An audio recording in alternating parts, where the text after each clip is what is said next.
پاکستان میں ڈاکٹرز کی اگر ہم بات کریں تو ڈپریشن اور انزائٹی کے کیسز جو ہیں وہ تیزی سے کیوں بڑھ رہے ہیں؟ کیا طویل اور مسلسل ڈیوٹیز جو ہیں اس مسئلے کی سب سے بڑی وجہ ہے؟ ہاسپٹل میں ہر وقت 3 سے 4 ڈاکٹر ڈرگز کے ساتھ، گیمبلنگ ایڈکشن کے ساتھ وہ بھی داخل ہوتے ہیں. اچھا. تو اب اس کے نا 3 میں ڈیوائیڈ کر لیتے ہیں. ایک ہے پرسنل فیکٹر، ہم اس ریس کا حصہ بننا چاہتے ہیں، 1 ڈگری، دوسری ڈگری، تیسری ڈگری، ہائی اچیور کہیں رکتا نہیں ہے نا. اور بہت سارے ہائی اچیورز جو ہیں وہ پھر ہمارے معاشرے میں بالکل سوشل فیکٹرز ہوتے ہیں کہ سوسائٹی آپ سے ایکسیپٹ، اچھا آپ سے نہیں ایکسپیکٹ کرے گا آپ کا چینل کہ آپ مفت شو کریں، جی میرے سے ایکسپیکٹ کرے گا معاشرہ کہ میں مفت مریض دیکھوں. پھر مجھے پہلے بتاتے، میں پہلے کوئی فیکٹری کھولتا پھر ڈاکٹر بنتا.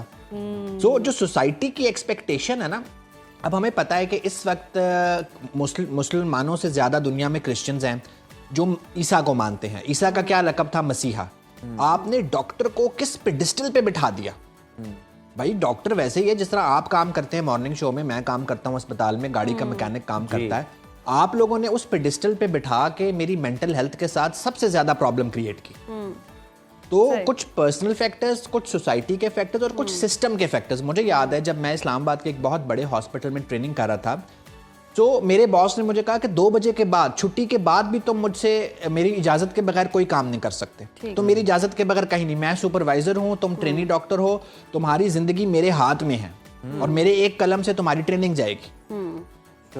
سو جو سٹریس ہے نا وہ کام سے شاید اتنا نہیں ہوتا. دیکھیں آپ، میں ڈاکٹر بناؤں، بہت سارے لوگ ڈاکٹر بنتے ہیں کام کرنے کے لیے بنتے ہیں، لیکن جو ورک پلیس بیسڈ سٹریس ہے وہاں جو پرابلم آتا ہے نا، پالیٹکس ہے، لوگ ایک دوسرے کو برداشت نہیں کرتے ہیں.